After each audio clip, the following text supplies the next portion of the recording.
What's going on, you guys? It is your boy Al, the owner of the Underdog Dynasty Kennel, founder of the Behind the Breeding podcast. And today I have a very, very, very special guest for you guys.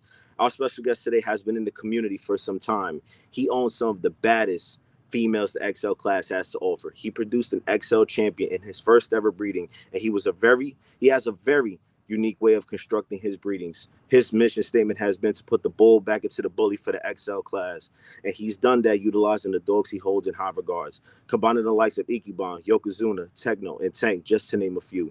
When people question him in regards to his breeding ideology, when pairing an XL to a standard, he looked at them, smiled, and said, "Watch me work." He has produced some amazing dogs for the XL class and is getting closer to producing the look he desires for his dogs. He's a great man, father, and husband who deserves all the blessing he has coming his way. To those of you watching at home, please welcome my man's Dan Rooney, the owner of Rooney's Bulls. What's going on, brother, man? I appreciate that. That was a great intro. I really like that. Yeah, yeah, You know, yeah, yeah. halfway through, I'm like, is he spitting this off the top right now? Or he's got this written down. Yeah. You know what's crazy, man, is when I'm doing these intros, I told you I wanted to come up with a very Right. professional look.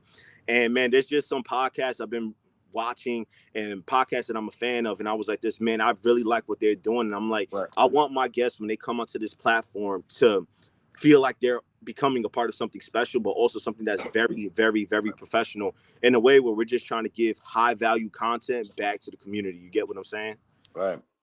Yo, I saw the bottom left of your screen. I see the UDK, and I was like, man, is that the new kennel name? I think I Yeah. missed the rollout though. And then you just laid it out there. Like, I'm like, did I miss something here?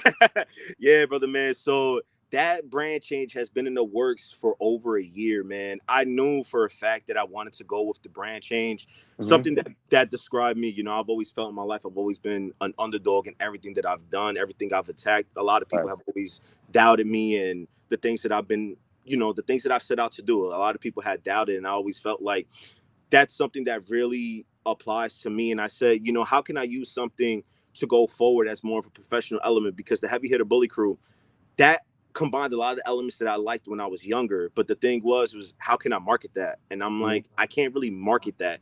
Even if you look at the initials HHBC, there's I can't market that. It doesn't look Right. good on a piece of clothing. Whereas with UDK, it's simple. You get what I'm saying? And Right. there's a Right. lot of things I want to do with the UDK, and that's how it came about, the Underdog Dynasty Kennel. And man, I'm just so happy to be able to be here. As you can tell, we got the merch, we got the Mm-hmm. hat. So this has been in the works for some time. But man, I'm just so glad to be here, bro. No, I think the rebrand is a great idea. Like, I actually changed my kennel name early on because I didn't like it. I wanted something that was more about me, not just like a, I don't know, generic kennel name. You know what I mean? So Yeah, well, that's why I changed my last name. Like, you know what? I seen a lot of kennels back in the day, like Muggleton had their name on it, and yeah, all the kind Suarez Bulls a name on it. And I was like, you know what? What is more personal than your own name? Like, I put my name on this stuff. I really stand behind it. I believe yeah, in it, and you know, take accountability for it too at the same time. yeah, So 1000%, bro. All right, brother, man. So you have done so many great things for the XL class, man. We've had these conversations yeah. multiple times before, and it's truly a blessing that I have you on this episode of Behind the Breeding, episode 2. And man, you're a whiz when it comes to putting these breedings together, man. And first off, first question I got for you is, what got you into selecting the American Bully breed as the dog you wanted to breed? Oh, as long as I want to breed. So I've had American Bullies as pets for a pretty long time. I still have one of my dogs here as a pet. He's like 8 years old, sitting on the couch behind me over there. And I love the breed, but it wasn't until like I saw him, and then like as I researched the breed more, I started looking at other dogs online, and it was honestly the video of like Ichiban in Ed Shepherd's backyard that I was like, man, I want something like that, but I want it like more like my boy's height, like 20 inches, 20.5 inches. And I was like, all right, how do I get that? And then that set out like a 2 year like journey of just looking into who has his blood, who has his XL, where can I get these kind of traits at least, who's got stuff like that, even similar stuff. And that's what led me to getting my initial two foundation females, because I kind of a lot of people go into it like with the dog, and then they end up just breeding because they have the dog. Where my foundation dogs, like all my pets at least, I didn't actually have any intentions of breeding those dogs. They were not, to me, I could see right away they weren't what I wanted. Yeah, yeah, For 1000. breeding, and that led me into getting my two females initially to breed, because at this point I bought two females then with the intentions of breeding. It was never like these are just my dogs for pets. They're just breeding dogs. Hold on a second. It's all good, brother, man. Oh, sorry. A Rottweiler wanted to get back in the house. But yeah, so that's what got me. I ended with two foundation females. I got Lucy, who comes off of Techno, and he's like a 50% Dax dog. Dax is Ichiban's half brother, right? Techno being an XL Grand Champion, I was like, cool. If I can bring in a lot of these traits that I love on the standard dogs, Ichiban and Dax, with the huge neck, the shoulders, the big rib cage, a lot of stuff that was kind of lacking at the time in the XL class. And then my other female was Kana, who's a Yokozuna daughter. Yokozuna bred to a Grand Champion Rick Ross daughter. So it's a XL, two XL champion, two XL Grand Champion daughter. And Yokozuna is an Ichiban son, right? But Yokozuna is an XL. So I got the Yokozuna granddaughter and a Techno daughter. So it's kind of similar bloods they come from, going back a little bit at least. Now my whole Yeah. goal was like I'm gonna put the Dax and the Ichiban stuff together at XL. And then that kind of has been like a long road, and I did do that. No, actually, I haven't done that yet, but I still have the lines are still kind of separate a little bit. But no, I did do that. I'm getting confused there. I did do that with Samson and Bred 2 Layla. I did mix the Dax and Sir. together. So Sir. yeah. Question for you. How long were you in the community when you became knowledgeable and comfortable enough to really know long term how to set up your breeding program for success while pairing the traits that you desired and envisioned for your dogs? I want to say like 2 years in, I felt I was confident, but at the same time, like you have an idea in your head of what you think will work out, but at the same Yeah. time, like you're thinking, like, what if it goes the exact opposite way and it's a complete mess, Like, so my first breeding was Tank and Lucy, and I was probably 3 years into the community of like as far as like really researching it and that sort of stuff. And I've owned a dog way longer than that, but I was thinking like, cool, if I can get Lucy's structure with the massive tank and the headpiece of Tank, I'll really have something special. Yeah, 1000%. But then in the back of my head, I'm like, what if I get Tank structure and Lucy's mass? I'll be in a really bad spot. So Yeah. like, so even and as time has gone on, those variables become less and less. Where Yes. the worst of the worst is still a very nice dog. Yeah. But so as far as confidence, I don't know. Only recently, I would say, because like my dogs have gotten a lot better. The pairings have gotten a lot better. There's less downsides to the dogs now than there was initially. You Nah. know. So But yeah. so we'll piggyback off that, right? So the Tank and Lucy breeding, that was your first breeding. Produce Mhm. XL champion goes. When you paired up those two dogs, right? Going back to it now, what was your mindset? Like, you had Lucy, you knew what Mhm. she needed. Right. What made you choose Tank as the stud to be able to pair up with her and say, you know what, he's gonna give it more juice compared to different studs that were in the game at that time? Right.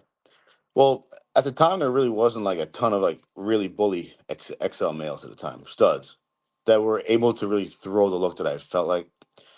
Um, that yeah, well, yeah, for the most part, it wasn't a lot, and I knew I wanted something with the gaudy traits. I wanted to keep the big, huge neck that I already had with Kana, the Yokozuna stuff. I wanted to, keep similar traits without going too tight on the blood too early on. I don't want. I could have bred her to Yokozuna, but then I would have had a whole yard of the same dog. That would be very tough going forward, long term, right? Yeah, So Tank did that. Tank's a line bred dog, and he's been proven to throw these traits, but also not really throw all of his structure on the dogs. You yeah, know, and Lucy being a very well structured dog, but she needed mass. She was a thinner bone, but she had a big rib cage, short back, a lot of good traits, good rear, straight fronts, a lot of things that I felt Tank needed at the same time too. And for the most part, I say majority of dogs got Lucy structure. all right, brother, man. So was there ever a point in time when you got into the community where you started off in maybe in a different direction, or were you always set on, I'm gonna get a grand champion Techno daughter and two Yokozuna daughters? Well, I wasn't really set on that. It was more like this is what I came across that had what I was looking for. Gotcha. You know what I mean? If Yeah, I could have, if there was like at the time, I love Saki Bomb. If there was a really nice Saki Bomb litter available at the time, I probably would have got one of those. yeah, Also, yeah, not that I was biased. Like I need this dog or that dog. Like I had a set idea in my head of what I'm looking for as far as traits, and there was a couple dogs that could give me that, but these two just happened to be available at the time. You know? Gotcha. So my question to you is, what are your favorite bloodlines? Give me your top three favorite bloodlines and rank them based on your preference. Oh, I would say top overall. I mean, we're talking for XLs, right? That kind of stuff. Yeah. Oh, you Yeah, know what, bro? XLs. You could give me your regular classes and then Right. Excel. I think, in all honesty, you can't really beat Gotti line. It's in everything, and Yeah.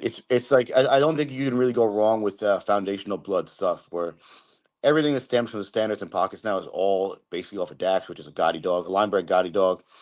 The stuff I use with the tank stuff is line bred Gotti. The Ichiban stuff is line bred Gotti line stuff. So I think you can't go wrong with that. You really can't. As far as the American Bully look, that has become Yeah. so ingrained in all these dogs that we like through all the classes that if you're not coming with the blocky muzzle, short muzzle, big cheeks, huge neck, shoulders, you're really looking like you're missing out. Yeah, You one know, thousand so you percent. kind But of almost it's almost a requirement at this point to have it. Can you do it with like a strictly Muggleston dog? I think you can, but those dogs you break them down, they have a lot of Gotti in them too. Gotti, Greyline, and Razor's Edge. yes, sir. So it's it's in there too. So it's in everything. So I like the Muggleston stuff a lot, and it does pair very well with the Gotti stuff because it is essentially a lot of the same sort of stuff. You go back to it. You see a lot of Black Ace in the Muggleston stuff, which is foundation stuff behind Tank, Romeo, Dax, all that sort of Yes, stuff. You know, sir. Yes, Tank sir. and Dax are both Black Ace grandsons. Yes, So sir. it's that to me is like the primary bloodline I like to use. Everything I have has that, and there's some other stuff now that I'm kind of I'm more open to like other XL blood. Like I do like the Sin City stuff, but that has a lot of gaudy stuff in it too. You know, it comes off of Sir. his foundation female's a tank daughter, Yes, but sir. it reflects in the traits. You know, you're gonna get those really bully traits that we all like. You can get bully traits with other lines, but it is a question with me is can these dogs throw it consistently? Because some of these dogs, the newer dogs we see now that are maybe hung more closer up front, I do have questions. Can they really reproduce it? Whereas at least the older dogs, we know there's bulldog in there, but you're talking going back 25 years. Yes, It's in sir. there 20 times, so the probability of these dogs being able to reproduce their look is a lot higher. So Which, it's which is great. what we want. We don't want to use a dog that looks good and can't reproduce his look. That's a waste of our time. Facts. So So, being that you touched on that, right? So we're gonna flow with this now. So I want you to explain to everybody that's watching the F1, F2 stuff. I want you to mhm. explain it to them because the common knowledge is in this community is, well, the common argument is that, hey, listen, the American Bully started off with the Amstaff to the American Pit Bull Terrier mix, right? Obviously, that is the bare basic foundation. However, there came a point in time where we, in fact, indeed, multiple people have spoken about this. Programs brought in the Bulldog to get the bullier Right. traits. You cannot line breed on Amstaff and Pitbull traits, American Pitbull Terrier traits, and expect to get Bulldog traits. I want you to explain to the community that are watching, how does the F1 and F2 thing come into play, and how long does it really take before they're able to start throwing their traits on their productions? As far as the F1, F2s, me personally, I don't know. The ones that I know of, at least, I don't really see them really throwing their look like that. Yeah, They got to be in there multiple times to really do it, or it has to be top and bottom with similar bulldog blood to really make it work. That's what I've seen, and I've seen things like it'll skip a generation and come back out, where you might get like a terrier looking dog off an F1, but then that dog can then reproduce a lot of bulldog traits. But the problem is like even if you start getting those traits, it gets washed out very easily. Like the terrier stuff or mastiff stuff seems to really override bulldog stuff. So it really isn't beneficial, in my opinion, to really use F1, F2 stuff. Like you can get more consistent results sticking with more tried and true stuff that's been line bred in there over the last 20 some years.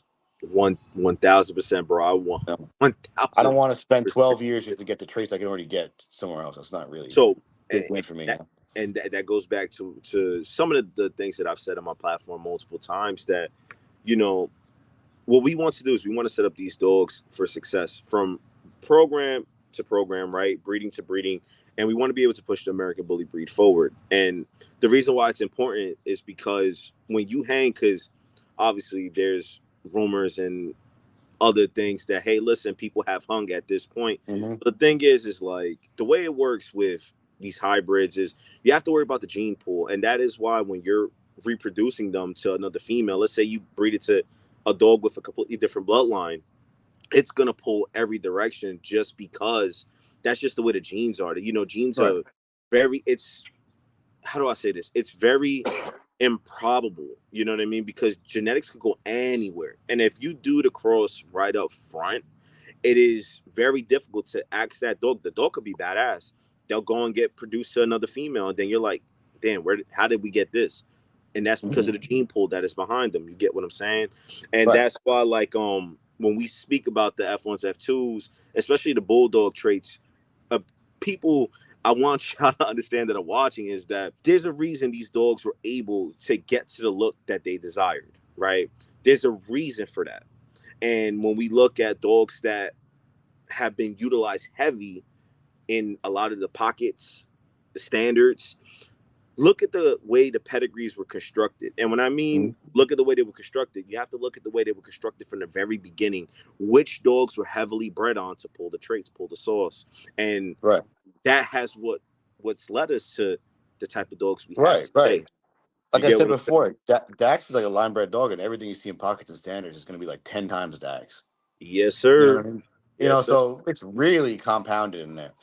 To ask a dog who's like, much less on that stuff to really produce the same way is very difficult. But that So, also goes for like not just F1 stuff, but also just more traditional American Bully blood. A genetic anomaly, which we do see those a lot of times in breedings, where like yes, say sir. there's a litter of six, one dog is like super crazy, way more boned up and more extreme head and mass. Typically, those dogs will not give you that. A dog is only going to give you the sum of its genetic potential. That's why dogs that generally have consistent litters can throw that because the gene pool is obviously consistent enough to give you a consistent litter. Like a dog Yeah, like Samson, he, man, he can produce look because his litter mates are all very similar. They all produce very similar, in my man. opinion. Yeah, So, we but that dog is also very tightly bred on the top side. And in the bottom side, it's now across to more Dax blood, but it's not really like we consider that generally the same kind of blood, even though it's not the same exact dogs right away. Yeah, 1000%. So, question for you, bro. When you got into breeding seriously, which dogs were the top studs and which ones did you personally like at the time when you first started getting into breeding? Oh man. I'm trying to think who was the top studs at the time.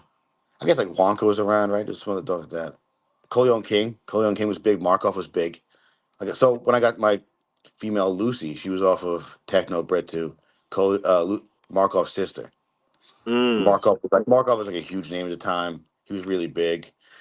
The other dog, the blueberry dog, Baby Dinosaur, he was very big too. A couple dogs like that, which are cool dogs. I actually like the dog Dino, whatever. He's pretty nice.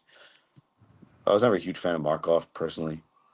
Not really a huge fan of Coleon King, even though I have a lot of that stuff. I have I have a Coleon King granddaughter here, but and it's also Coleon King's sister. She's also granddaughter of that. So yeah, that's Titi. She's heavily bred on that blood, but I'm not really a huge fan of Coleon King and the leg gear stuff. You know what I mean? I yes, like sir. shorter, thicker, bullier dogs. And I know that blood can give you that stuff too. I can. You can make it work.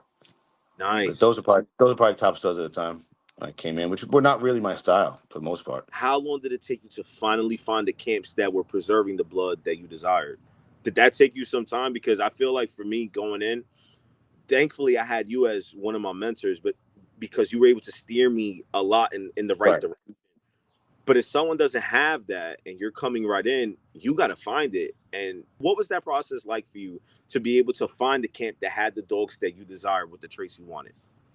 Yeah, it definitely took a while. Like I said, I spent like 2 years just like doing research before I even bought my foundation females because I just wanted to just look around, find out who's had this blood at this height or what sort of stuff is going on, and then I ended up took about 2 years to really of going on the boards and the groups and all that sort of stuff and just finding and reading and then still making like a decision, but you're still kind of like uncertain at the end of the day. Like you're hopeful, like okay, I have this idea of what I can do with this, but it's all like just theories at that point until you really start doing it. It's just theory.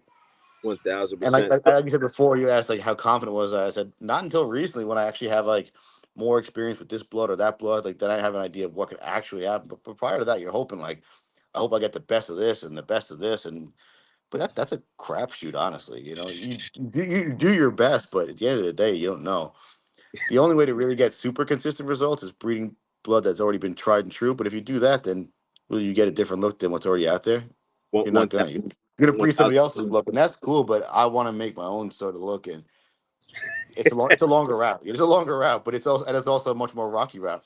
It Some breedings may not work out. You do your best, but that's the reality of it. 1000%. I feel like it's much more fulfilling though when you're Yeah, able to finally produce your style of dog. And it's great that you right. said, because that leads into the next question, right? What was your original vision utilizing the dogs you had? What were you looking to do? Like, what is your vision of your dogs? Your XLs, when people buy it off of you, they go like this: I got a dog off of Rooney's Bulls. What are you desiring for your dogs? I think honestly, a dog that does fit the standard, but is heavily muscle mass. I love like I said, the video of Ichiban when he came out with a huge neck, the shoulders looking Hmm. crazy, and the headpiece was blocked up. That was what I wanted initially, but now I wanted an even bullier dog. Yes, sir.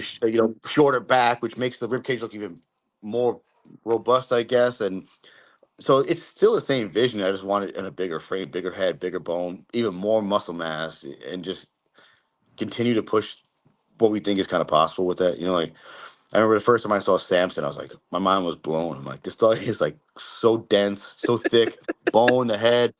It's almost like defies what you think is possible on a dog that height. So that's the same kind of thing I'm going for now with my dogs. I want people to be like, I got a dog from Dan, and it's got this huge neck, it's muscled up, back is short, it's got a good top line, it's structurally decent or good. Obviously, you want to be the best structure you can, but um, yeah, that's really what I want. I want people to be proud of what I got from me. And also Yeah, myself too. I generally keep something of it. I keep something of every single breeding, at least one, and I generally breed for myself, and then I'll sell all the dogs from litters. But I'm not just putting out a breeding here and telling you go buy this, but I don't really believe in myself. 1000%. So, you know, when trying to get these traits locked in, I'm curious to hear your thoughts on this. Which trait is the easiest to pull, and which one is the most difficult to get back into your dogs? So which trait are you looking to have from breeding to breeding? Obviously, we want everything, but what is the one that you're like, man, I if I start lacking on this, it's gonna take me forever to get Hmm. this back.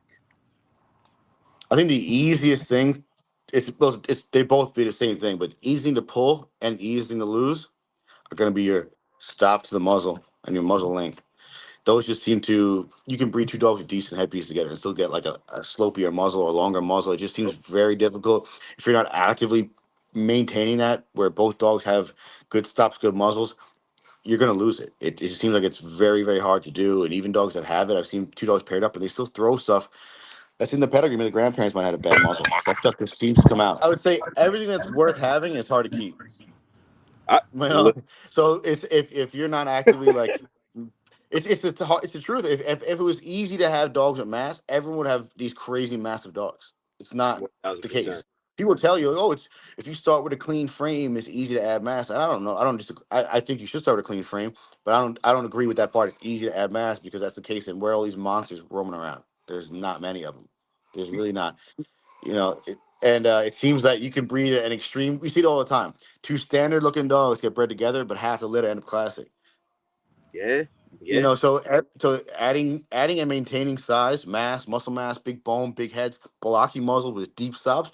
That stuff does not want to stay. You got to continually add for it, and you got to keep picking for it because I think that these dogs by nature do not want to be like this. This is like every dog you see as I'll say a street dog, whatever. They all look like terriers, One thin thousand bone, percent. long muzzles. Better breathing. I would say in general, probably that's what a dog wants to revert to in the wild. I think Yeah, what we were doing is like just really making like a science project, like these absolute freaks, like a bodybuilder, like a Ronnie Coleman. one That does thousand, not want to exist normally. You have to make it be that way. one thousand You know, percent, brother and man. if we're seeing these dogs have pockets and standards that are constantly throwing classics, what do we? with our gene pool, which is so much weaker, not as deep, we don't have the traits that deep in our pedigrees at all, or even to that extremities yet. How do we have to really double down and triple down on making sure our dogs have this every single generation and One and pick the best ones going forward. 1000%, brother man. So, we spoke a little bit before about your tank to Lucy breeding, right? Hmm. Um, and the traits you were able to pull. Can you explain to the people, because you gave your answer before, how did that litter end up turning out, and did it really hit the mark for where you wanted to go for phase one of your program?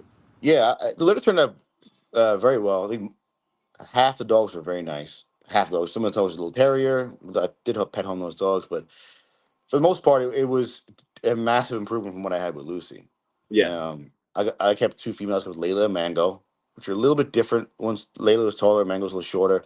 Both had pretty similar traits: wide rib cage, shorter backs, good crest to the neck, maintained a good top line and straight fronts for the most. Well, yeah, pretty straight fronts. Not definitely not as bowed out as Tank was. Um, so yeah, it did hit the mark for what I wanted to do, and I got a lot better in the headpiece than when I had started with, but not where I wanted to be. And I did know that with those dogs, I would be able to get the head I actually was looking for. And both those females did throw me dogs with good headpieces where I wanted to be. one thousand But that percent. was that was a 4 year thing to get from where I was with Lucy to get to where Chanel is now, or Luna. It Yeah, took 4 5 5 years maybe. and it's dope to see the vision all come together because I did a live with Tuesday Night Bully Talk with Caleb, Amanda, and Mhm. Bruce, and they had asked me, my opinion on things, and I said in that live, man, and shout out to them, follow them if you haven't already. um, that this breeding thing is not a quick money bag scheme. There's a lot of ups and downs, ebbs and flows that we go through in the community, especially in this breeding game. That it's not it's not a sprint. It's a marathon. You got to be in this for Right. the long game, and patience just really, that's what really helps the breeding program because Right. obviously, we get to a point in the community where our dogs aren't turning out a certain way, or let's say everything is going good and we can't sell, and guess what, we end up downsizing, getting out because it was for the money. Mhm. Whereas when you're Mhm. breeding for your program and you're breeding for your specific dog, regardless if you have ups and downs in the markets, you're already looking to produce something special. And I think Right. people want the immediate gratification rather than, what, we got to play the long game, be successful this way so that we can Right. have a product that, when you have your buyers coming to you, that they're getting the dogs with the traits that you desire. And that's what takes Mhm. time. We Right. look at Khan. When you're getting something off of Khan, the traits Right. it's gonna have. When you get something off of muscle tone, you're going to get the traits that you desire because of the years of work that went into that. Even Suarez Bulls, he perfected his look for his dogs, and that takes time, that takes consistency. And people don't understand this. Like, it takes a lot of time to be able to create the dogs that we Right. all desire. You get what I'm saying? Right. So when you chose Tank, right? Given the fact that he had passed away, you knew the type of productions he had behind him. Mhm.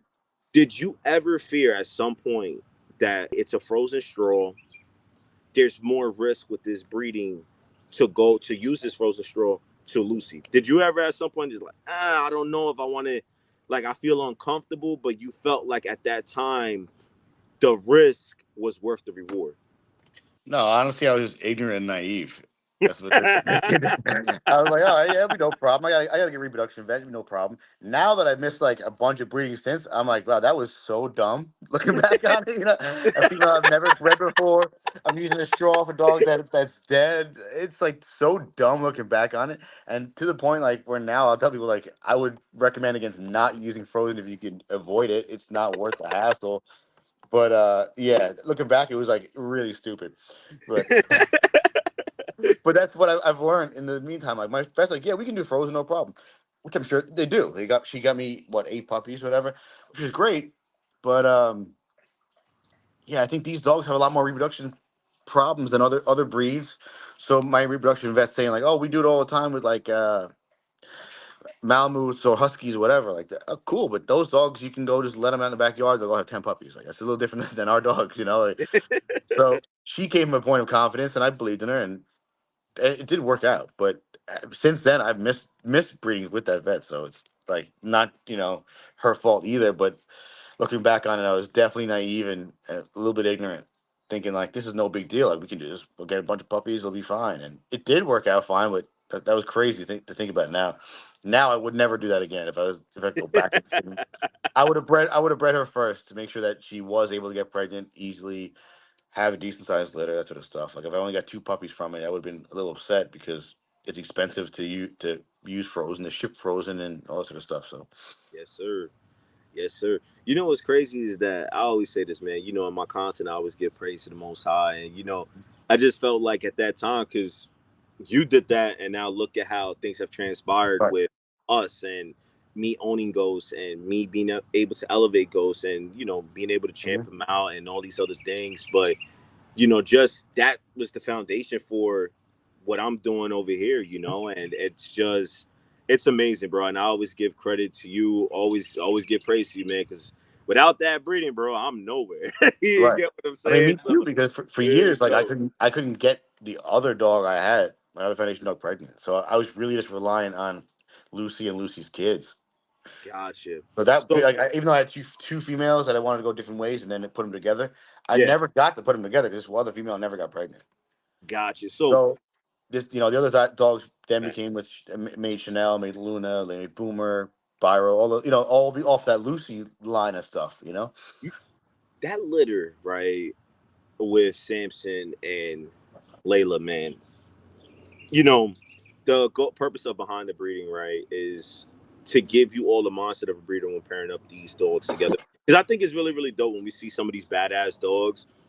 Most people, you see the dog, but you don't see the face Right. behind that dog, and you don't understand what it took to create that dog. A lot of people, to be honest with you, some people might be able to produce a heavy hitter right off the beginning, and Yeah. sometimes it might be just luck. That's just the way the genetics play. Yeah, there's a lot You of know, luck. Yeah, no it, matter no it matter what. happens. Yeah, you It you happens. need you need a lot of luck, even if you have the two amazing dogs. Like you still, you know, a lot of things have to go into it. I've seen people produce phenomenal dogs, but the dogs never get any recognition because the dog has to be in the right owner's hands also, that One can do thousand, justice by the dog. So, one and thousand.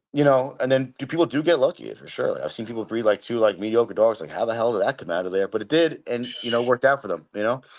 It's like that, and the thing Mhm. is, it's weird that like genetics is so weird, bro, because you can pull something for 3 gens back, and then you Oh might yeah. throw a great grandparent. It's like, how did we get this? I Like, I was actually you just know? talking to Tor about this last night. How like Gogeta, he's got no white on his face, right? Matilda has no white on her face at all. Bubba has no white. Yokozuna has no white, and Don P has no white. That's all. Oh shit, I You never thought know, about it like that. he's throwing white in every single puppy. But Yeah, Matilda's mom has white, so it's just like kind of crazy that three out of the four grandparents have not a speck of white on them, and very minimal on the body, and he's throwing like big white blazes on the face and stuff like that. So it's very interesting to see. yeah, Like it's the grandparent thing, and like even when I bred Mango to Hangman, I got like a clone of her grandfather Tank, like identical to her grandfather. that's So right. it's He was really badass. it is He was really badass. interesting that you can be only at 25% of the dog, and it comes out 100% in the look. Yeah, 1000%. So you had your foundational pieces, right? You had Lucy, then you had Kana and Tilly, right? Yeah, You started off. It's dope because I'm able to have this conversation with you because I had saw both of them when they were still puppies, yeah, and I saw their whole development. You know, so I want you to talk a little bit about Kana, hmm what you were looking to do for her and what ended up falling out, because it's part of the goal of what I do for behind the breeding is to explain that this lifestyle is not for everybody. There's right, ups and downs that come with this, and I want people to obviously push the American Bully breed hmm forward by getting an understanding of how to breed with these dogs and how to take the next generation to another level, but also understand the realistic things that could happen. And I want you to talk about your journey with Kana and what your goal and your vision was with her to ultimately pair back up with what you wanted at that time. right.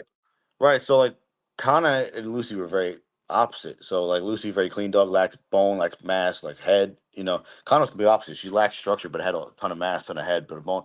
I think every dog has its unique set of challenges. So you can't just approach everything like I'm gonna breed this dog and the same way I breed that dog. You know, it has to be unique every single time. So with her, I was looking for dogs that were. I initially bought her, and then when she like, I had her for like a month, and I bought a Saki Bomb credit. I was gonna breed her back to her uncle, half uncle, to double up on Ichiban, and that just didn't work out for us. And then I tried to breed her to Dooley. She didn't take. She had reproductive problems. It wasn't his fault. Yeah. And then I did end up getting her pregnant with Shots Fired. But all these dogs have very similar things: short back, good top lines, um, good rears, and that's what she lacked. That's what I, you know. So I knew what I wanted with her, but I also wanted to maintain the neck, shoulders. So you see Shots Fired. He has Dax on the bottom side. He got a huge crest, shoulders. Yeah. Obviously, Saki Bomb has it. Dooley has it. All these dogs have it, right? I wanted to maintain the good stuff on her, but also fix the things I needed issues. Gotcha. That was the same approach, regardless of the stud. you know, uh, yeah, that's really the same approach regardless of the dog studs. They all need to have a certain thing. And for those of you that don't know, when talking about Kanor, Kanor was really a badass female. She was huge. When I had the opportunity to see her multiple times in person, she is like her spread was crazy, bro. The bone that she has, so you knew that if you were able to breed her and get her pregnant, you knew bro. We've spoken about this multiple times. Mhm. The females you look to improve from generation to generation. You already know if you improve the females, you produce badass females, Right. and they get better. The males are going to take a next step up. Yeah, That's just what absolutely. it is. Right. Absolutely. It's the females that really make and break a breeding program. Mhm.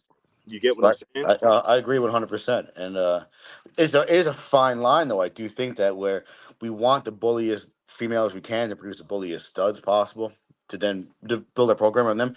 But the bullier the female, these tend to have more problems getting pregnant. They're just Yeah. less, maybe less on the estrogen side or more testosterone. I don't know exactly, but I'm it's glad. it's a it's a fine line, like you.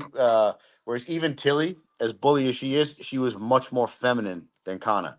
And you've seen Yes. both in person. Kana was much more masculine in the Hmm. bone and in the head size, whereas Tilly, she has a ton of mass and she's wide and all that stuff, but she does not have the same bone or head that Kana had. So she's a much more feminine dog, and that's why she was able to get pregnant and Kana wasn't. I One believe. 1000%, bro. So now the next one, all right, Tilly. Now we're getting into the bread and butter of this Mhm. episode of Behind the Breeding. So, Tilly, for those of you that don't know, is a badass female, a dog that I've seen multiple times in person, a girl that when I tell you she's gonna start up the Rooney Coleman line, Right. is insane, bro. Her back, her rib cage is just wow for a female. This is a dog that I'm not kidding you.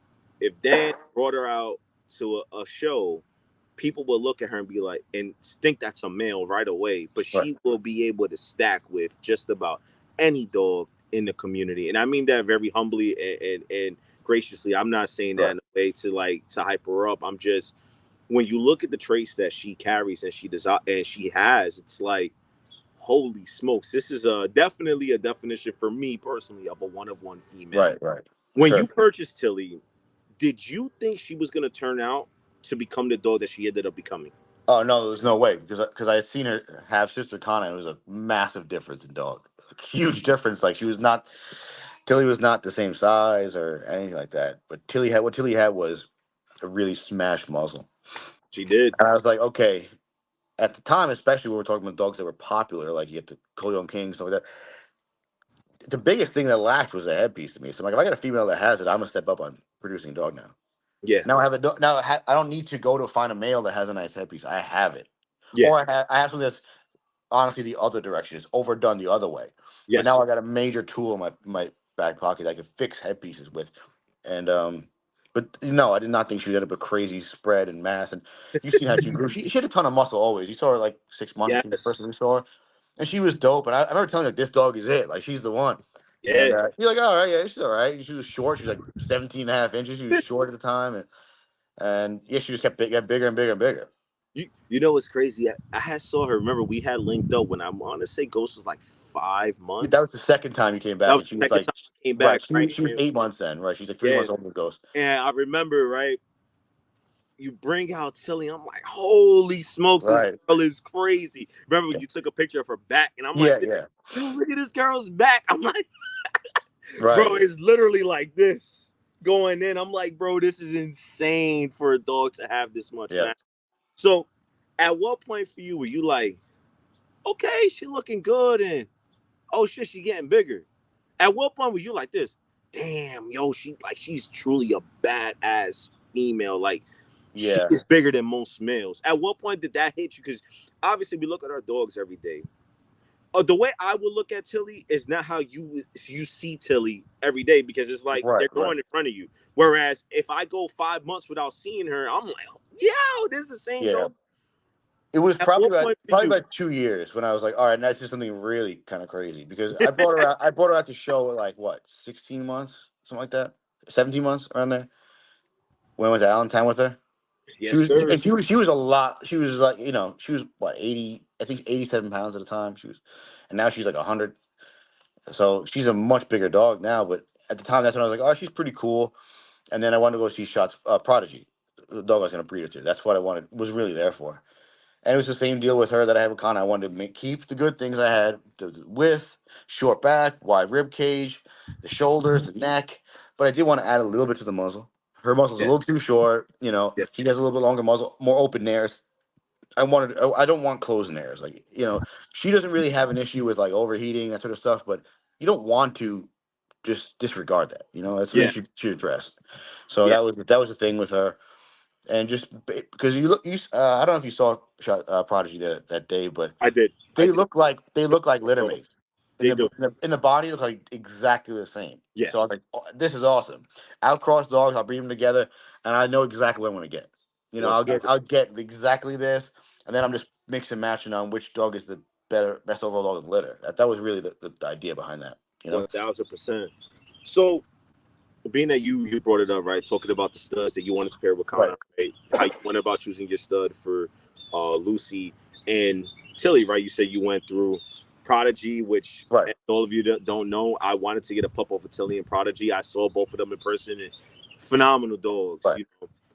So I want you to tell people, give the audience your opinion. What's your ideology on breeding, and how you go about pairing up the studs with your females? Like when you Right. looked at what are you looking to add with each breeding to make your pups better, and think and give a long-term vision to it? So like, we're doing this now so that I could bring it back to this later, so you Right. can Right. explain to the people how you went about doing that. Right. So it's always about maintaining the good, correcting the bad on my female. I'm not looking to go to a stud and be like, I hope I get a clone of the stud. That's I think it's unrealistic, and generally it's just not attainable. It doesn't really happen. Like, maybe every once in a while a stud will do it for you. They'll give you just a clone of themselves, but that's never what I wanted. I believe in my females. I want a better version of my female. That's always been what I wanted. One thousand So percent. each dog, like I said, it's a unique set of questions. Like, what is the good? What do you want to keep? What do you want to improve on? And in which order these need to get done? Yeah, Which is the most important here? Obviously you want to maintain structure, top line, health. That's a priority. That should be a given. We shouldn't have to really. If that's a question we're having to address, then you probably should be breeding the dogs. yo, Like, one thousand. I agree with you. this dog can't really walk. You probably shouldn't breed it. Just go get a different dog. That- you Yes, know. sir. So the Yes, health, sir. that sort of stuff is a basic requirement. And then after that, you're talking about what does my female have? What does the male have? What can we get? What has he thrown in the past? Does he put out his own traits, or do he put out his littermate traits? Got you. Yeah, or does he throw his grandparents? That the one grandparent that looks like complete BS terrier, he throws no bone. I've seen that happen. You kind of want to know these things. Sometimes you don't have the answers to the questions. You got to take a gamble.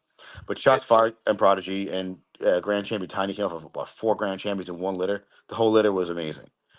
So I really felt confident in his ability to produce, even though he only had, I think, one litter at that point. One You know. thousand, 1,000%. And I remember we had spoke about this, right? Because Shots Fired Mhm. had a couple of badass kids. Yep. Prodigy had a couple of badass kids. So basically, when you look at the productions, you're like this. Yeah, this is likely going to click because you know the female you have, you know the Right. caliber you have. You also know the dogs that are behind your Right. female. So when you start looking at the peds, right? Because this goes into the pedigree side of it. Does that play a role for you? The pedigree at some point, like, do you look to stack the pedigree and then go like this? I know with the gene pool that I have, we're getting more towards constructing a Yeah. pet that's Hmm. able to keep the litters consistent with the traits that I desire, or Right. do you just go like this? You know what, man? The dog is badass. I know what this dog has, but you know what?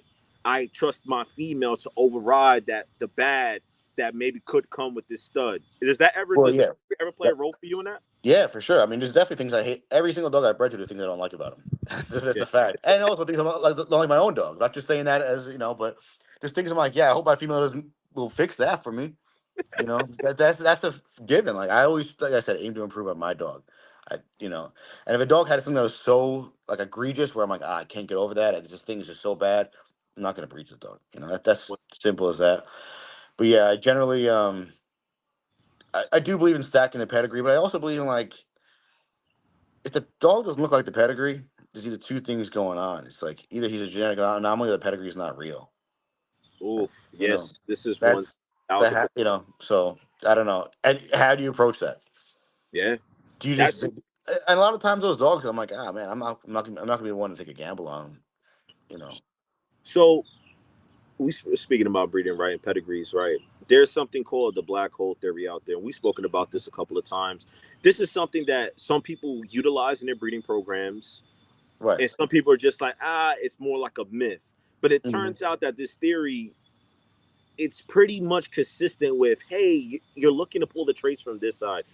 Do you use the black hole theory in your program? And A can you little explain bit. to the I don't go people? off that 100%, but I do map the breedings out that I'm going to do on the template for sure. God, And the now, basic premise is like the top side of the pedigree. So basically solid studs throw solid studs, and solid female is going to throw solid females.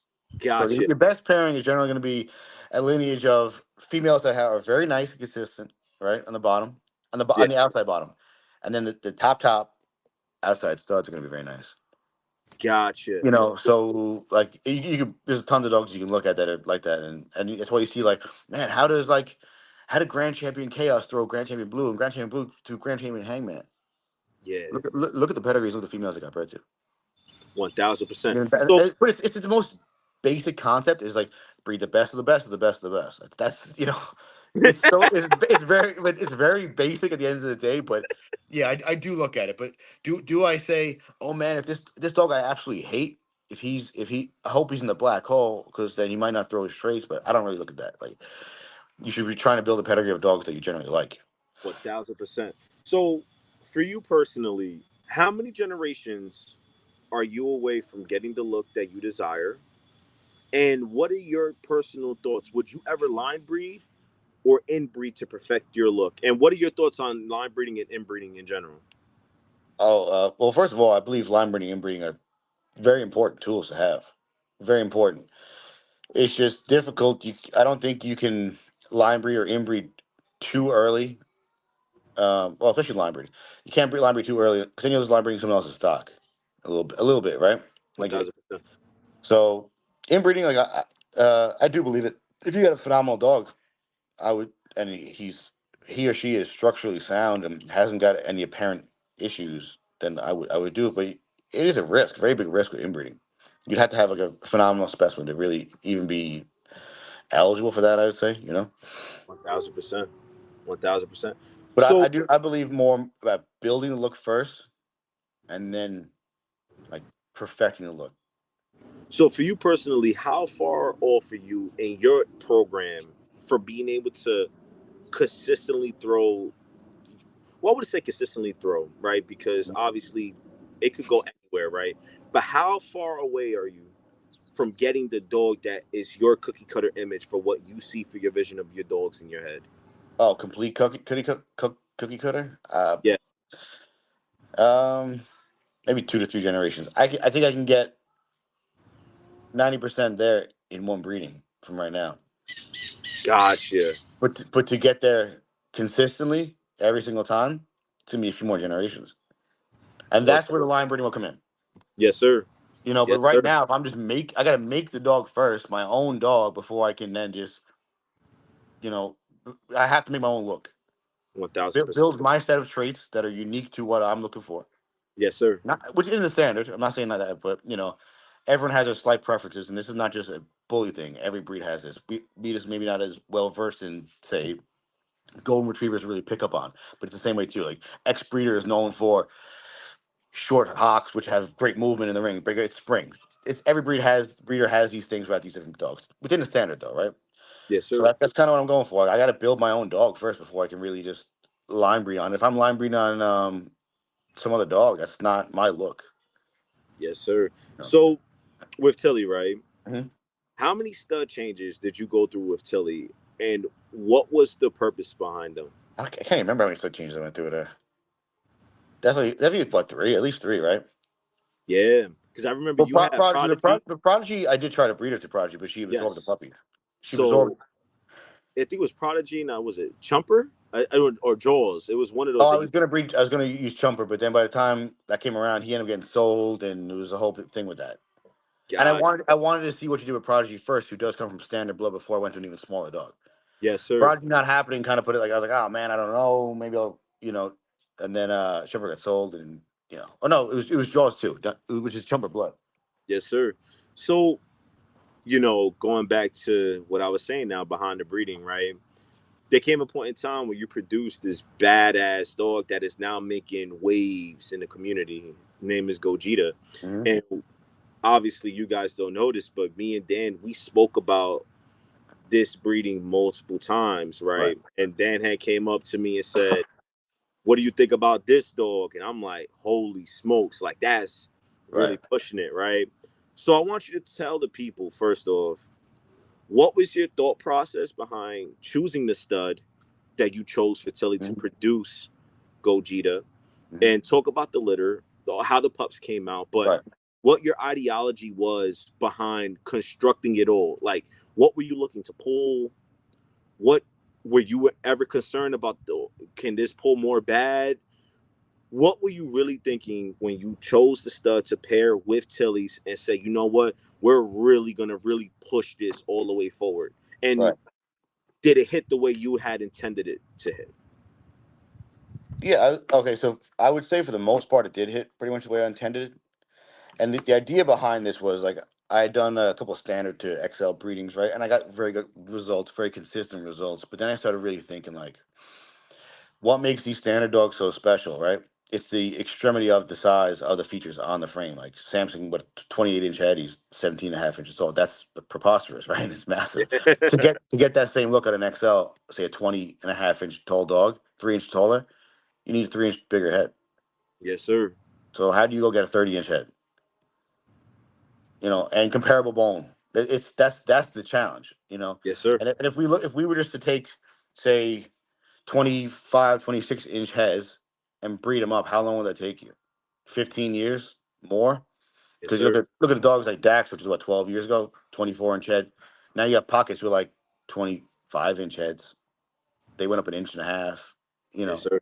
that's not great for 12 years. I don't want to, I mean, not that I want to say you got to take a shortcut and this and that, but you got to go to something that's extreme to get extreme traits. It doesn't just Yes, sir. happen without, doing that. So then I ended up picking Bubba Shrimp, and I went and saw Bubba Shrimp because he's, so I got to move, fairly local to me. He's in Connecticut. He's like an hour and a half from me.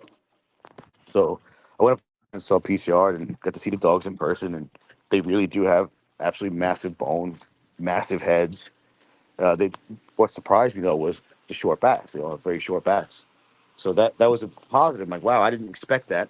I thought I would potentially be losing short backs by going to those dogs or having at least select the ones that had the short backs, right? Yes, So sir. that's and for me. And I got to see Bubba Shrimp, and I liked him because he's 22 and a half inches tall. Matilda's only 20 inches, and I did have concern that she would throw short. I was a little worried about that. So he would kind of ensure that I would get XLs. And Yeah. then he also had what I'm looking for: a little bit longer muzzle, open nares, more angulation in the rear. And I got to see him move, and he's off of an outcross where his dad is line bred. I didn't want to go to a line bred dog with Matilda because she's off an outcross. Yes, I sir. don't. I wanted to give my female room to breathe in the breeding and be able to contribute her look, and not just get washed out by the male. Got you. That was really idea. And for the most part, yeah, Gogeta has. I think the last time his head got measured at a year old, it's 28. change.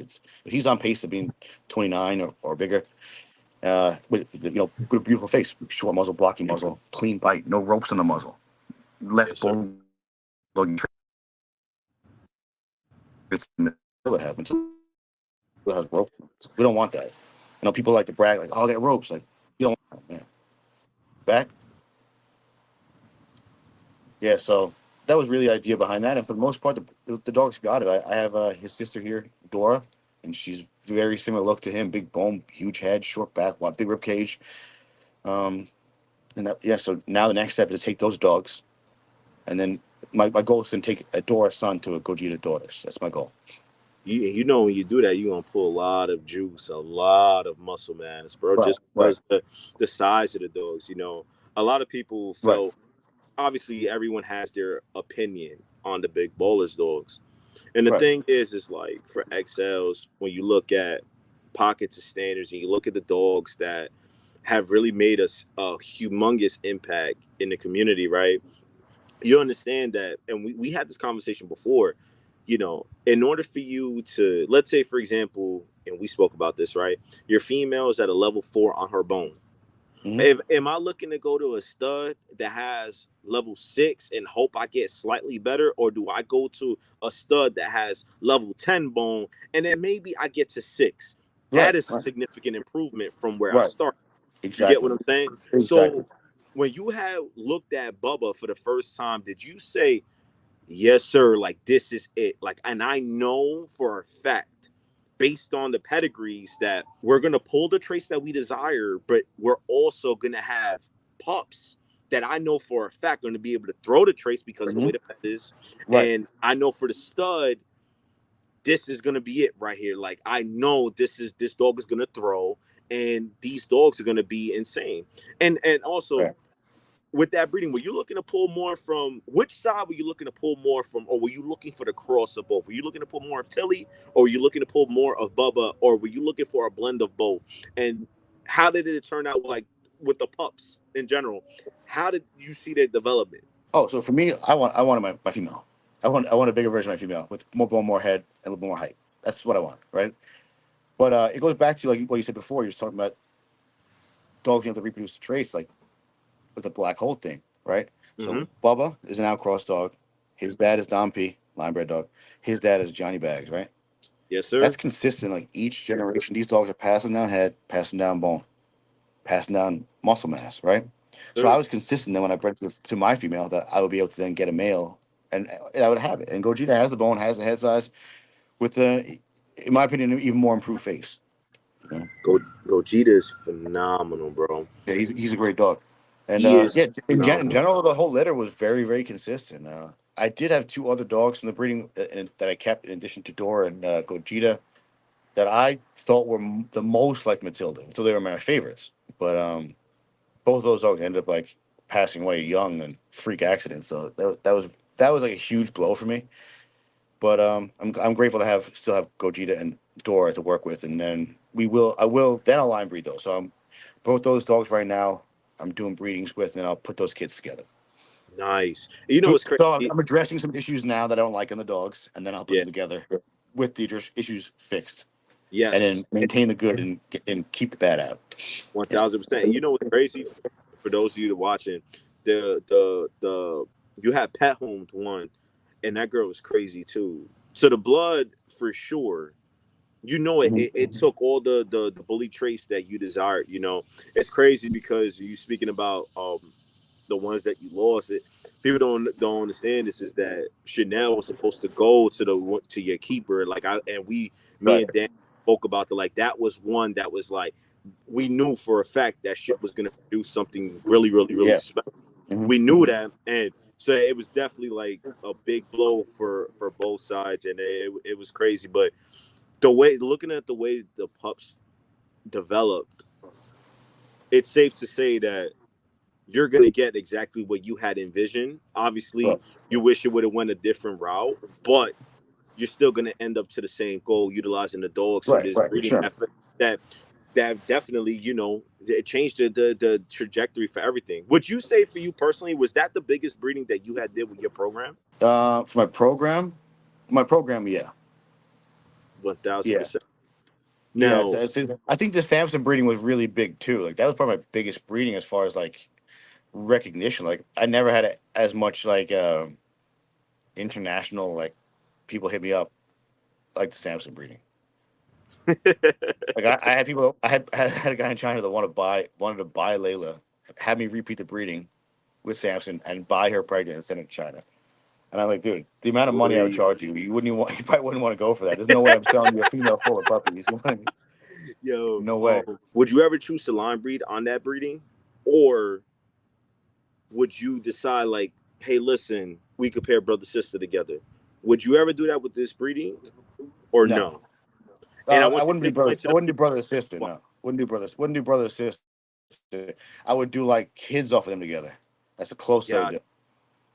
gotcha. Close. So the reason why I asked you that is because I wanted you to explain to people the thought process. Like, not yet.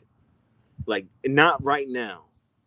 We got a lot of good, but not right now. You get what I'm saying? Yeah. And that for me is where it's like I want people to understand that there's a lot that goes into breeding. It's not as simple as, hey, we paired these two dogs up together, we got yada yada yada. It doesn't work like that. And in an ideal world, we would love to get the best of everything. It happened right away. With Mhm. genetics, there's a lot of probability. We try to stack the odds in our favor to try to get closer to where we envision. And sometimes the shit does it just doesn't work out. That's just the reality, you know. So Right. my thing is right is when pairing up these dogs, we try to set them up for success. Obviously, sometimes it, like I said before, it just doesn't pan out. You know what I mean? And Right. I'm really happy to see the progression of these pups, right? And knowing the direction you want to take these dogs and how it's all going to come together for you. It's crazy. I want you to name a dog that you like that you wish you could create an XL version of. Oh, like Samson, Trapzilla, for sure. Yes. You know. All right. So the Samson to Layla breeding, right? Mhm. Do you think that hit the mark for everything that you wanted? And do you think that if you had more pups, you think you would have got it all and would have been able to Yeah. basically Yeah. produce that? I think if I had a couple more males, I could have got it all. I I agree with you, bro. Bruce Because like is Boomer has the always. body, right? Mm-hmm. Bruce Wayne has the head.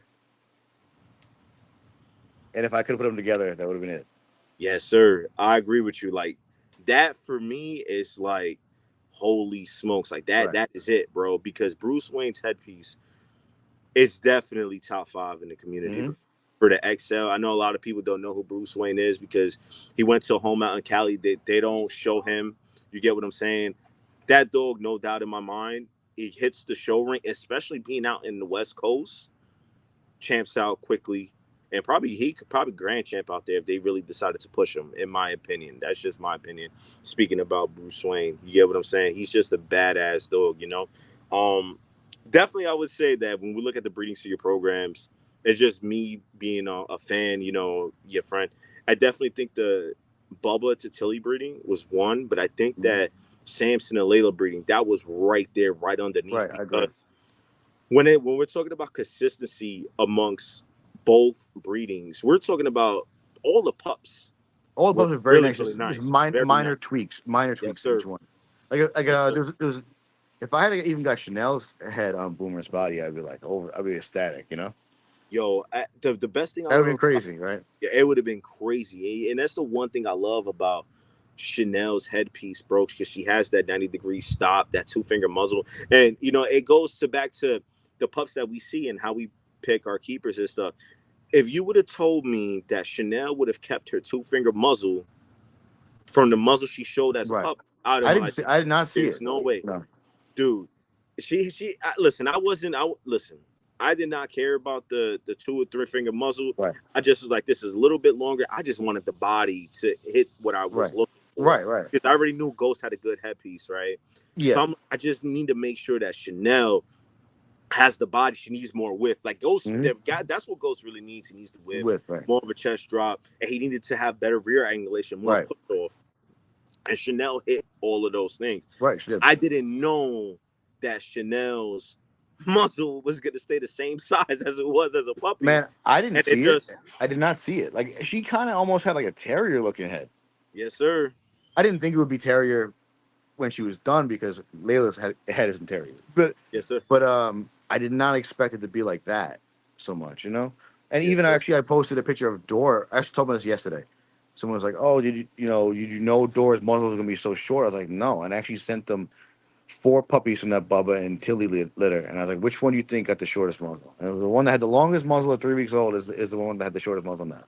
That's You know, crazy. and I've actually posted a picture of Dora at like 10 weeks in my story a few hours ago, and she hasn't got a 90-degree stop. It's a little bit like more sloped and a little bit longer looking, and her muzzle is a dead 90 with 2 fingers right now.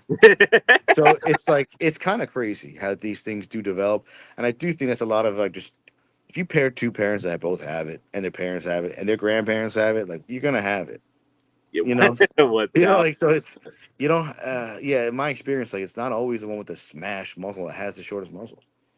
It's just 1000%. you know. You know, so for you, how do you go about choosing your keepers from breeding to breeding? Now, with your knowledge now, when you look at the breedings that you've done, Yeah. how do you go about saying, you know what, that's the one I'm going to keep? Because now you have more experience where now you look at the traits that you see as a puppy, and now you've had multiple litters, and you're like this.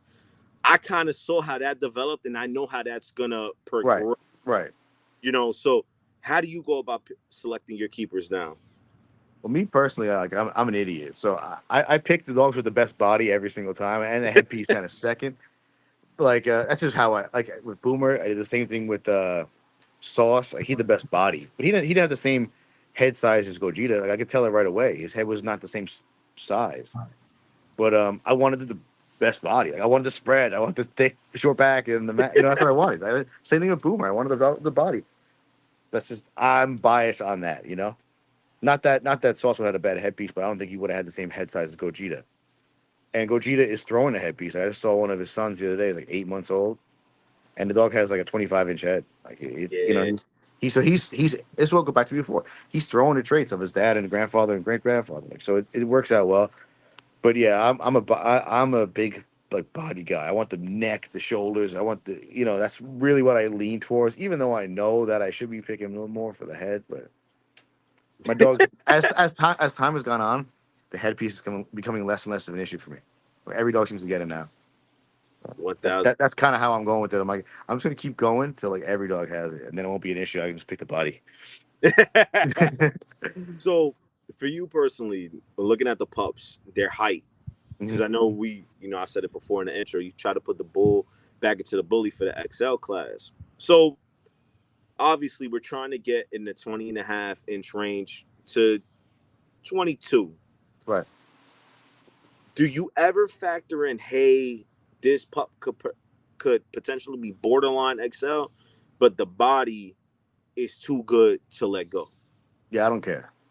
I don't care. If you got the look, you got the look. That's more important than anything. Like Boomer was he the shortest dog in his litter as a He puppy? was, he was, I and think he was. he ballooned up. He He got ballooned big, up. but he had the most crazy looking body. Like he stood out to every single pup. Like he was just Yes, he huge, did. Yes, and he did. he still has the same body. So that was to me was like this is more important than like if he's a half inch short, he's 19 and a half. Do I throw the dog away because you know, no, Nope. no. But the thing is, you also know that if I pair this dog up, because it was Right, right, intentionally to produce an XL, but if we don't hit the mark, there's big dogs behind them, so he right, should, right. in theory, throw bigger, For and that's sure. when you're going to start getting closer to where you want to be. I Right. think a lot of people get this misconstrued, right? Because obviously there's a thing in where people they're saying, and there's rumors that there's papers being hung to trying to make the XLs greater.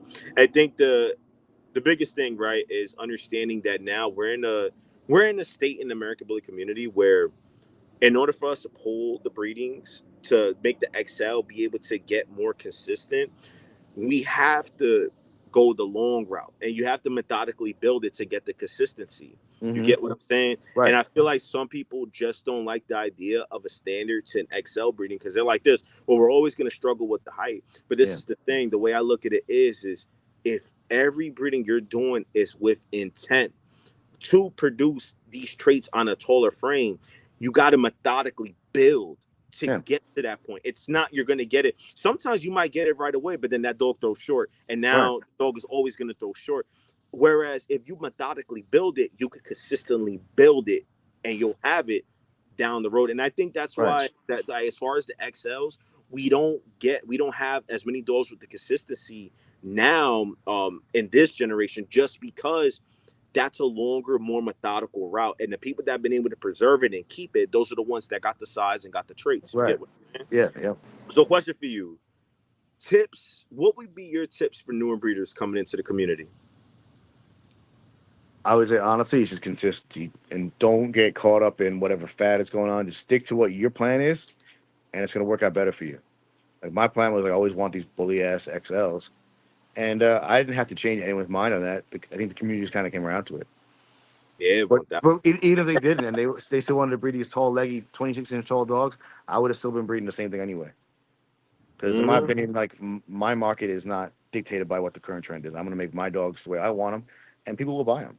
People like what I like, so that's what it is. I'm not really too concerned about anybody else, and I would tell breeders that too. Like, find what you like, obviously within the standard. I'm not saying don't breed out of the standard, and just don't change up.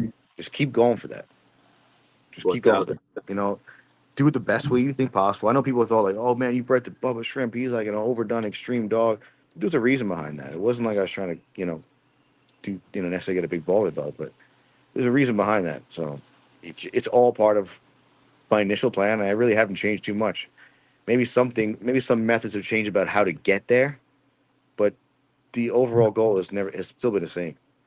So you touched on it when you said the market, right, and the fact that's a very common thing that we see in the community. When it comes to chasing the paper, everyone says we have to go this route because this is what is selling right now. Right. Because the money bag scheme. I want you to explain to people your thoughts on it, right, and why that's in my opinion, why that always leads down to the road to destruction. Yeah. Because I'll listen. I'll give my opinion after you give your opinion on it.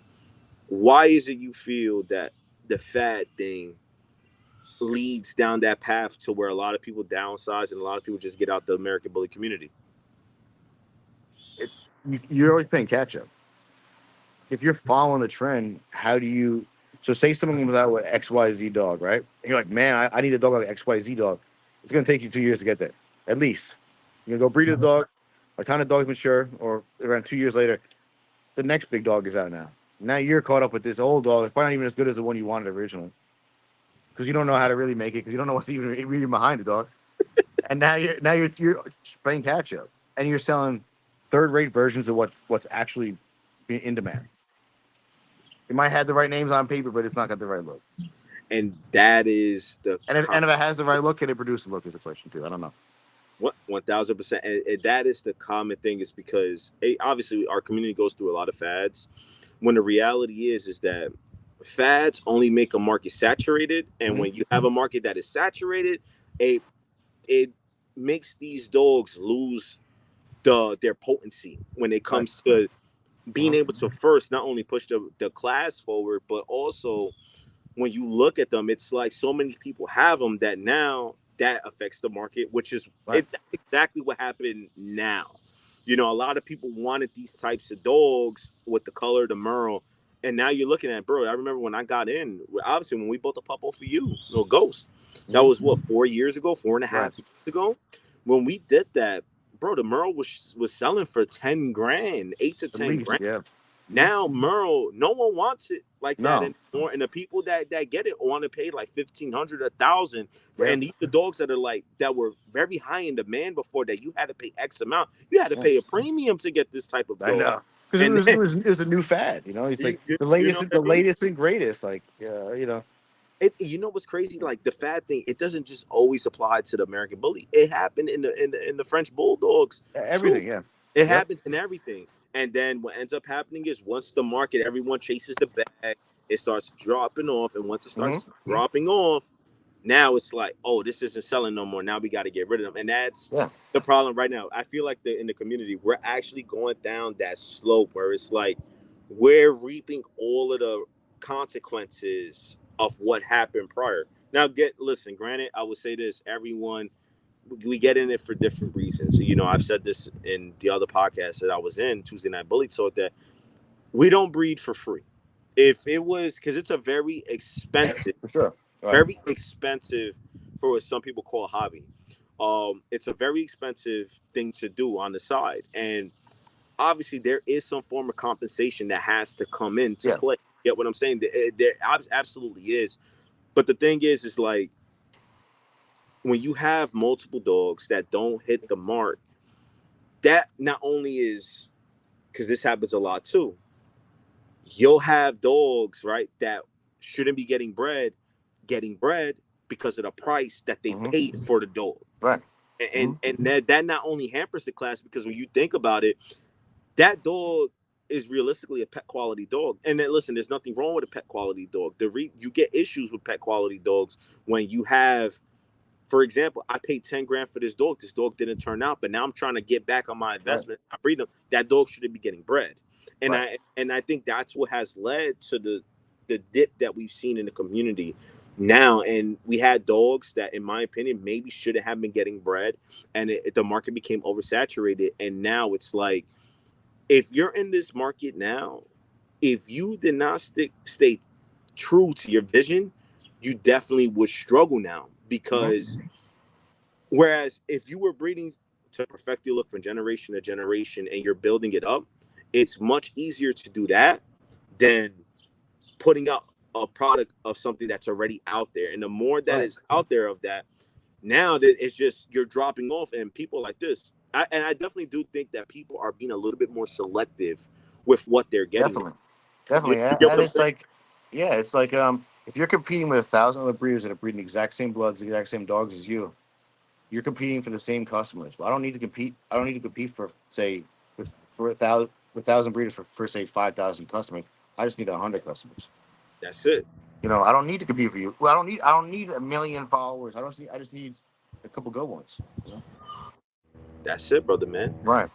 And it's like it's a two-part thing. It's like one, the market has saturated with the same amount of dogs and the same kind of look, where nothing stands out anymore, which is good and bad. But and also the economy is down. People don't have as much money to spend on dogs frivolously as before, and dogs are a luxury item. You don't have to go buy an $8,000 dog. That's not people aren't doing that. 1,000%. And One. maybe 4 years ago there was a little more money going around. Now times are a little tougher. Inflation's been high. People are less willing to spend the money. So you see people that bought dogs 2 3 years ago trying to get their money back on these overpriced investments essentially, and they can't get it back. So what they're doing is they're selling the dogs for whatever they can get them for, $1,500, $2,000, and then they're just going to sell the dogs and get out of the game. Every single day I get on Facebook, I see another breeder like, oh man, I'm getting out, selling all my dogs. And I'm like, I always do question like, were you even really in it like that? I mean, everyone has things going on in life where you have, stuff with your kids maybe or whatever, where you may have to take a step back in the dogs. But it seems to be people are dropping out because it wasn't as lucrative as they thought it was. 1,000%, bro. What are the plans for your program going forward? And who have you bred? And what are you looking to do with that breeding? And do you plan on getting any keepers off of it? Oh yeah, yeah. I always keep I'll probably keep at least two. I bred Matilda. Today's Sunday, so the previous Friday, so 9 days ago roughly. I bred her to a dog out of Texas, Arizilla, who's got He's tough. yeah a lot of Sin City Tough. blood, a lot of Adios blood. He's a very nice dog. So we'll see how that goes. I'm definitely going to keep a female here. I probably will co-own a male somewhere, depending on the litter size and how the litter looks. But that's definitely something I'm very excited about. I have Dora coming back into heat pretty soon. Looks like she could be starting to swell up right now. I have a stud for her, but I'm not going to disclose that. And I might not even post a breeding at all. We'll see. I may So, never so, post it. so, question for you: the breeders mindset, right? When people want to don't not disclose breedings, that is done with a very distinct purpose. Why do you Right. think breeders do it? Why do you think breeders want to do that? Um, well, when I did it with Matilda, I didn't post any of the puppies with Bubba Shrimp just because I wasn't selling anything to anybody. I had a couple Yeah. dogs. I had a pet home in one of the females because she was a hydro pup, and it was a very minor hole, which closed up the puppy's fine, but I could not sell it as a breeding dog. Yeah. So that dog was to be that dog at the client was on the Caribbean or something, one of the Caribbean islands, but I basically just told her like I'm not doing it, and I have people that are waiting on dogs, so I just reach out to a couple people like I might have a dog or two for sale from this, and that's it. Don't tell anybody that I'm doing this breeding, but that was it. So the dogs were sold off quietly without me having to post the breeding, and the rest I knew I was keeping like half of it. So One 1,000. I wasn't for like anything else. I just didn't want. Um, I just wanted to have the dogs and the dogs view without expectations on the dogs. Let them grow, enjoy them, and see how it goes. Like for me, if I'm not really trying to sell it, I don't really have the desire to post it so much for like clout or like recognition. Like that's not what I do this for. I couldn't care less about that. Yeah, You one know.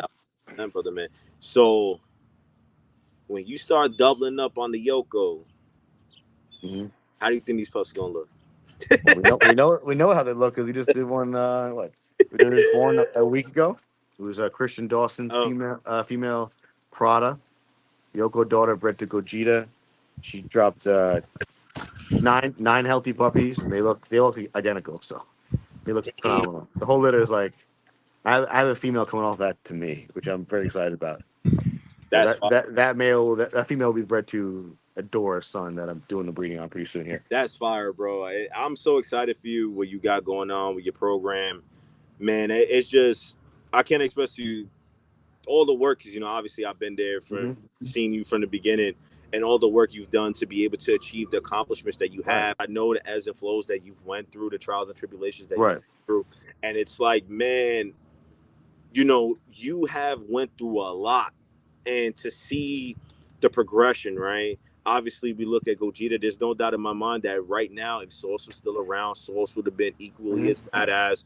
You would have had multiple studs and dogs in this market that would have had high profile Right, names. Because I think that Gogeta is really hitting that upper echelon when it comes right. to stud territory, and Yeah, he's getting bred with some of the baddest females the game has to offer today. I agree with that. Yeah, And he's set up to throw, and the females he's getting thrown with have bloods that are going to throw. So I right, think right, what we're talking about from generation to generation, this next phase of puppies are going to be incredible for everything, for the XL class, especially because when we start talking about the having the XL DAX, I really do believe that we're in a state right now where we're getting closer to that.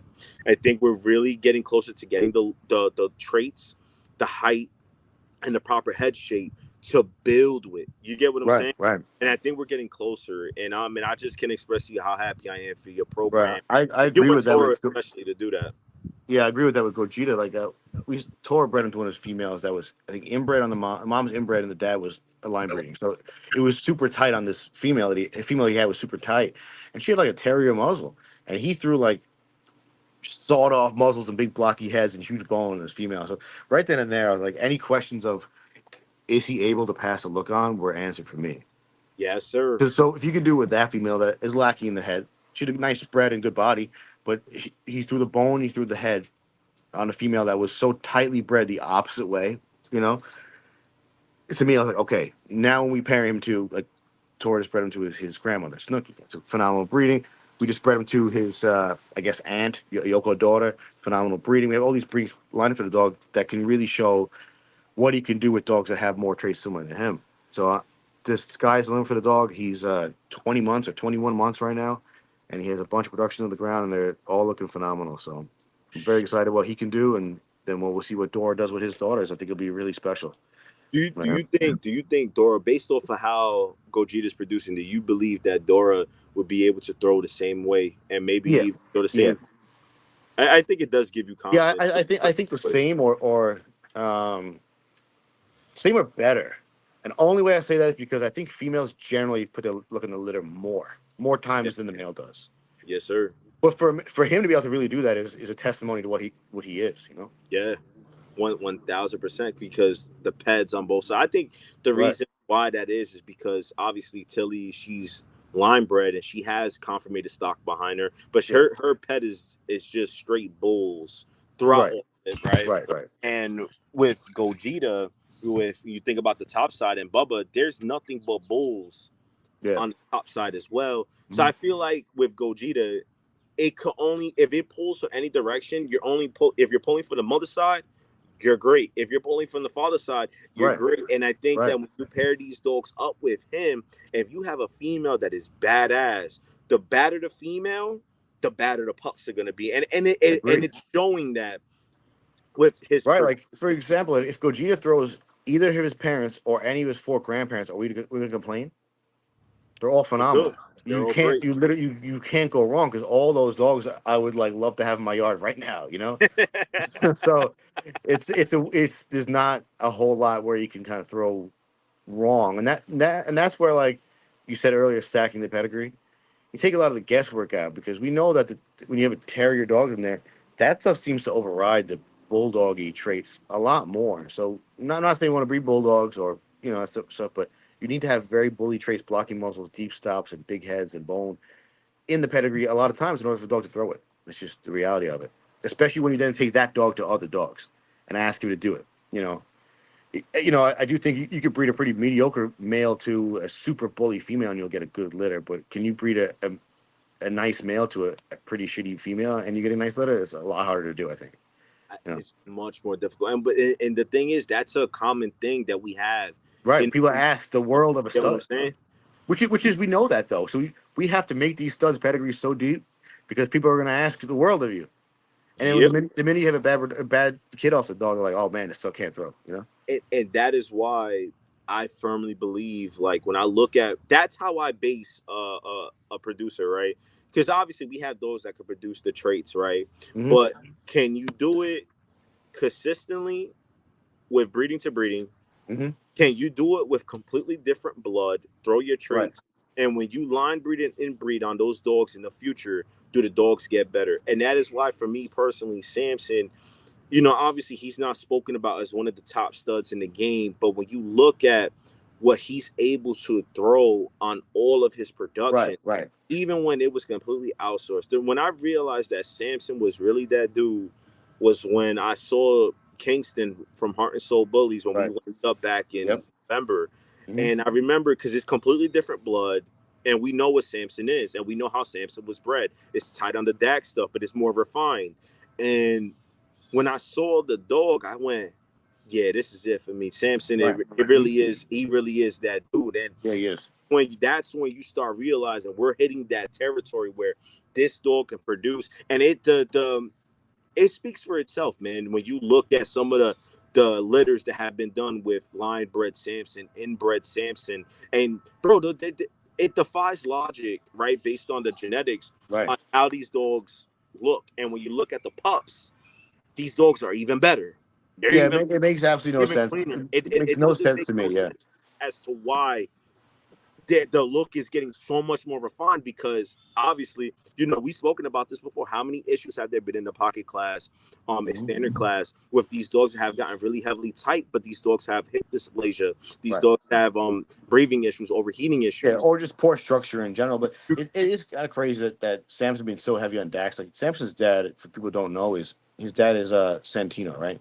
Yes, Santino sir. is off of Louis V, bred to I forgot the mom's name, but it's essentially an inbred Dax son, Louis V, bred to an inbred Dax daughter.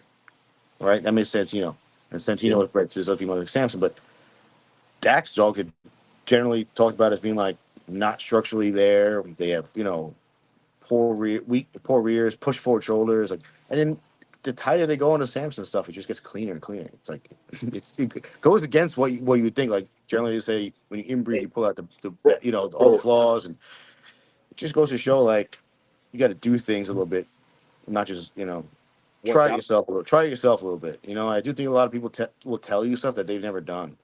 yes, sir. Like, What's crazy is that, and that goes back to like the genetics thing. Like, dude, that thing could pull either way, bro. And hmm sometimes it defies logic, and sometimes you just got to say, you know what? I know how it could potentially click, and we got to take the risk. And if it don't right, hit, hey, it is what it is. But right, you right. won't know that without taking the risk. And some, Exactly. So Samson's mom is a very clean female. yes, It sir. seems when Samson gets inbred or line bred, the dogs retain all the structure but keep the extremities that you want. And Yo, that to it's me is the best of both worlds, right? You get a yes, dog that's even more compounded on the traits genetics. It's all tighter, but also cleaner or as clean. yes, sir. That's what we ask for in this breed. That's what we want, right? So 1000%, bro. So, my brother, give them your favorite 5 American bullies. Doesn't matter about past. It doesn't matter about the present. Your personal 5 favorite American bullies for you. I'll go with Samson, Ichiban, Trapzilla. We got that's 3. Matilda, and Hey, probably Don P. Look wise, gee. not really the structure, but his look in person is right on point with what it should be. Yeah. 1000%, my brother. Hey, listen, man. Thank you so much for being the first guest on the Behind the Breeding podcast. Appreciate it, man. Yo, I'm just so thrilled to be able to have this live and this conversation with you, man, because, I've always said I try to push the American bully breed forward, but to be able to have this with you and understanding that you've helped me out so much, man, it's just crazy. Yeah, That it's awesome. it's really dope. It's really humbling that I'm able to have you on the podcast. And, man, I pray for your continued success. Thank And you, man. yo, you're gonna do amazing, bro. I cannot wait to see these dogs. I cannot wait for us to collab. Thank you so much for being on the podcast. Yeah, everyone in the comments, let us know how my boy. All right, bro. Have a good Sunday. Have See a you good one, later. brother. Enjoy your day.